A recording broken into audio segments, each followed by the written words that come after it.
Welcome back, Jayhawks. Excited to be joined today by Jason Booker, Senior Director of Corporate Sponsorship and Broadcast Sales for the Kansas City Royals. Jason's a 1999 KU Sport Management grad and current member of our Sport Management Board of Directors. I'm so excited to sit down with him and ask a few questions about his path to where he's at and advice he has for our students and alums interested in getting into a position like his. So, Jason, let's just start with this.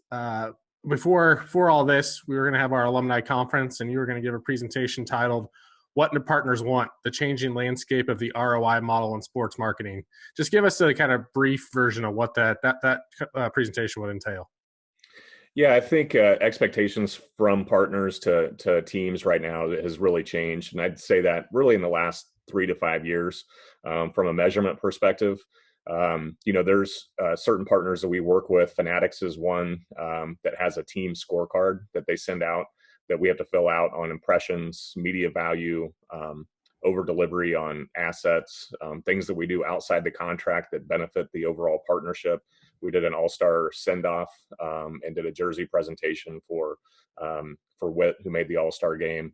Not every team did that, so we get extra points for being able to help there and push on social. So just the I guess level of detail that partners are looking for when you have development of scorecards and they rank teams 1 through 30 in the league. You have to really be mindful, and in particular in the market size that we're in, we have to be able to say yes to as much as we can because we're fighting for those dollars and competing with the Yankees and Dodgers and people like that. So we have to be a lot more accommodating from a team our size, just to maintain that level of delivery. There's a lot of other things too with analytics around signage impressions. We're having discussions with our social team, for example. So when we post photos on social, we get scores, from our research company, Gum, who provides the impression numbers. So we're actually working with them on, hey, if we're going to take a photo, let's use one that's not has a logo halfway cut off. Let's use one that's got a full logo on it so that we can get those impressions. When we have a million followers on Facebook and somebody's logo is prominent in the background, that's worth good media value. So that's the kind of granular detail we're getting down to now to deliver impressions to our partners. So the game has certainly changed. People are now measuring hospitality events based on how they drive business after that event. Who did they invite? How did those people spend money with them over the next 6 to 12 months? Continually trying to find ways that we're coming up with new experiential and hospitality hosting opportunities to help partners manage that. So I guess just in general, the overall thought is that we don't just sit down and come up with a plan and then say, okay, we reviewed this at the end of the year. There's an ongoing management process to make sure we're delivering. Sure. And in that same realm, one of the questions we get from our students all the time is if I want to be in sales or in partnerships, but I'm just not sure if I could actually go make an ask for somebody for money for them to give us sponsorship dollars or sales dollars or major sales like that. How do you work through that process? What advice do you give people that are concerned about that?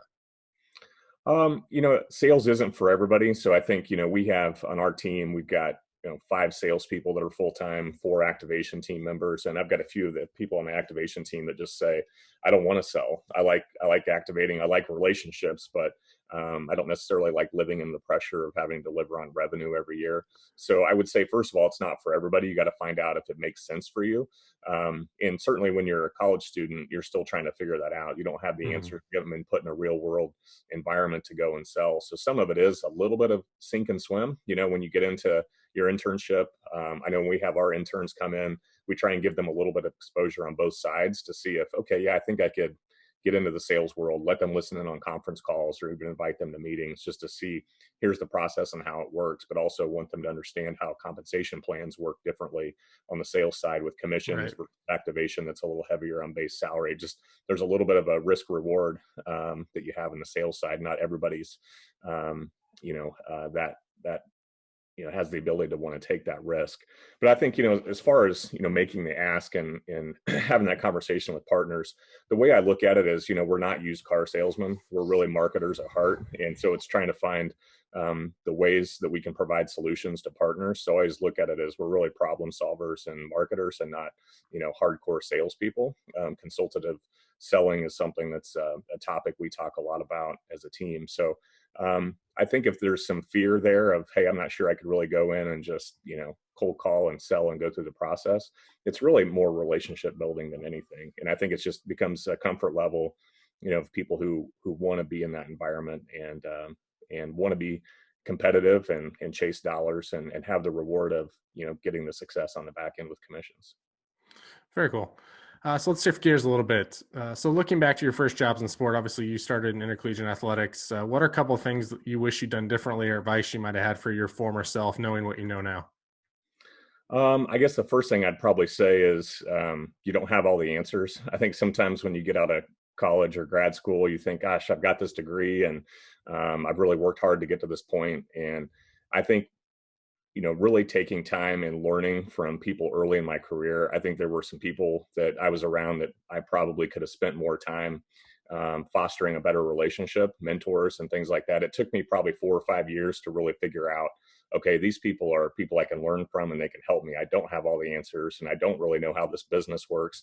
But it took me a few years to kind of figure that out. So I think that's something, if I had to redo again, was probably helping foster some of those relationships earlier in my career. It just took me a few years to get that figured out. And then also, figuring out the power of networking in the business and knowing that everybody you work for is going to be a reference, not only the next job, but 20 years later, I still use people on my reference list from some of those early experiences. So I think just knowing that you can go in eyes wide open and you have a lot to learn and try and go and work for people that can provide that opportunity for you. So many times, I think people just fall into, I want to get a job in sports, but I think it's really key to make sure you're going to work for somebody that you think is going to help you long term in your career. So you have a choice to make, and hopefully you've done a good job getting experience and having a degree where you can go and be a little bit selective in the jobs you want to take and work for good people. What's one thing you've read or listened to lately that's been influential for you professionally? Um, Probably the latest thing I've read is a book called Grit from Angela Duckworth. It really kind of discusses this unmeasurable trait of grit. You can't get it in a standardized test. You can't get it through GPA. And I really enjoyed the way that she looks at the intangibles that people can bring to the table. How do you overcome challenges? How do you work in diverse groups? So I think a lot of those things that, again, you can't measure in what you do on a piece of paper in college, but are you able to overcome obstacles in your life? Have you had challenges in your life or your career early on that have influenced you that you can overcome those challenges? And they've just said that grit is such a huge piece of leadership and what people should have today. It's immeasurable, but they're starting to get some more traits around building a profile for people in leadership in that way. And I will tell you, it was a couple of years ago. I guess my daughter was in 4th grade at the time. They are now starting to measure grit in elementary schools. I don't know if you've seen that with your kids, but They wouldn't measure high, I don't think. Some of our teachers now are measuring, maybe it's not the intelligence of the kid, but are they able to overcome problem solving? Right. And starting to identify that earlier on so that those traits kind of carry with them through high school. And then when you're applying to get into certain colleges, maybe it doesn't become just about standardized tests and predictability on success, but grit and overcoming challenges and obstacles. So it's a really good book. Yeah, I was impressed this year. Our 2nd grade teacher started talking to our oldest about a growth mindset, which is something we've talked about in coaching all the time. And kind of the idea of, having the right attitude, not thinking you always know the answer, that you can always overcome things. And I don't ever remember us talking about those things in college, or even in elementary school or even college when we were at that point. Yeah, I'm not even sure it's really being discussed a lot in the professional level now. Right. But it's certainly becoming a lot more prevalent. And things that I ask in interview questions too is, backgrounds. Did you play high school sports? Did you, tell me a little bit about your family, just to see, gives you some idea of their background and maybe some of the challenges they've been able to overcome in their life. So I think those are important skills. Excellent. All right, let's end with this 5 rapid fire questions. First one, most fond memory, Danny and the Miracles as a kid or Mario's Miracle as an employee?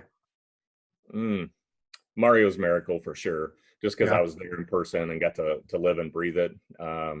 I was, I guess, 12 at the time with Danny Manning, so probably didn't quite understand the magnitude of winning a national championship at that point, but certainly Mario's Miracle. The homeschool subject you were least equipped to help teach? Hmm. Probably art. Yeah. I'm terrible at art. I just, working in marketing, you've got to have a little bit of a creative mind, but I've never been able to translate that to actually something that is on paper or looks good. So certainly staying out of the art realm. Yeah, I've discovered that I'm not good at explaining math. I just can't explain the way that it should be done. I just, in terms of getting You know the how to answer do out it. of my head to then how to do it, I'm just terrible at. Yeah. Last podcast you've listened to or completed? Um, I listen to this podcast called Listen Money Matters. It's pretty good. It's a couple guys that are younger professionals, but it's a lot about investment, diversifying your portfolio with rental properties and things like that. But they also drink beer, so I enjoy the fact that they're like, "Hey, Nice. what beer are you drinking on this broadcast?" So I like craft beer, so probably plays into that a little bit. But I think it gives some good perspective on where you sort of rank in your professional career. They talk about how much money you should be making at certain levels or how much you should be saving. So it's a Mhm. pretty good, kind of fun podcast, more personal investment. For students, top two sentences that they should avoid writing in a cover letter if they want to work in a job in sports. Wow, that's an interesting one. Two sentences they shouldn't write. Yeah. Okay. Let's see. I would say probably being too forward in saying, as you can see from my resume, I have a lot of experience that I can bring to the table. Right. I'm going to read your resume, so there's no need to reemphasize how great you are. Sure. I hear that a lot. And then I would also, say, I would maybe flip that a little bit and say one thing you should include is community engagement opportunities, just things that you've done that's going to be outside the norm of what other people are doing. So either leadership skills or ways that you've done things outside of your current job environment or work environment. I think would be pretty key. All right, last one. We've already seen it in the NBA and MLS. How long before NHL, NFL, MLB have jersey sponsorships, and who you think will be the last holdout? Hmm. Well, I think I'd have to look at. I don't know what the CBA agreements are with NHL, or I think the NFL just got done, and I don't think it Yeah. was included in that I'm aware of. But Mhm. I know our CBA is up at the end of 21, and so I would anticipate that we'll see jersey patches in MLB in Interesting. 2022. I think it's coming for sure. It's part of the CBA discussion. We are actively in the process of getting evaluation metrics right now for what we think we would go to market with at a investment level. So it's been pretty heavy discussion over the last 6 to 9 months for us. So it's definitely coming with MLB in the next two to 3 years. Do you think we'll ever get to a place where it's like soccer, where the logos are flipped, where you have the patch up here and then the sponsor is the main one? I don't think so. In Yeah. particular, baseball. I think that we're such a traditional sport that there's discussion of whether it would be on the chest or the sleeve. Hmm. You've noticed some of the measurement that they got with the overseas games with the Red Sox and Yankees in London. They've actually put some logos on the batting helmets too. So I think Okay. you could look up in 10 years and you could have two or three different locations. Obviously, MLS is now they've added the shoulder patch to theirs as well as the main logo. So I think you'll continue to find any way you can drive revenue. They're going to continue to find ways to do it. Yeah. When we took our students to New Zealand, their basketball league, they had 8 different spots on their jerseys they could sell. Yeah, So totally great. different mindset. Yeah, it's coming for sure. I think the NFL will probably be last, just because I think that the amount of money it's going to command, Yeah. because of the TV. One advantage we have in baseball is that we have TV visible signage behind home plate. Sure. It'll be interesting to see how the NFL manages that, because they've really managed all the TV inventory, even in stadium. So is the league going to sell that as a Right. overarching partnership? Is maybe you have an AFC jersey patch partner and an NFC jersey patch partner. There was some discussion with that in baseball, although I think that it will go out to the teams. But I think for us, we're probably going to need some help from a sales standpoint and evaluation standpoint, just because there's, the wherewithal for somebody in Kansas City or a Kansas City based company is going to be pretty small. There's a handful Hmm. of people that can probably, bite off that kind of investment. So, Yeah. taking it out nationally will be important, but I think the key will be the first couple of teams to get one done. You don't want the Yankees to set the stage, and you don't want Right. the Royals to set the stage. So you got to find somebody that's in a decent sized market that kind of puts a number out there that you can sort of start to judge yourself up on the high and low level. So we've been actually had those discussions a little bit from a league perspective of who would be the right first person to get a jersey patch Sure. done. Very interesting. All right, Jason, I appreciate it, my friend. Stay safe, and we'll talk to you soon. All right. Sounds good, man.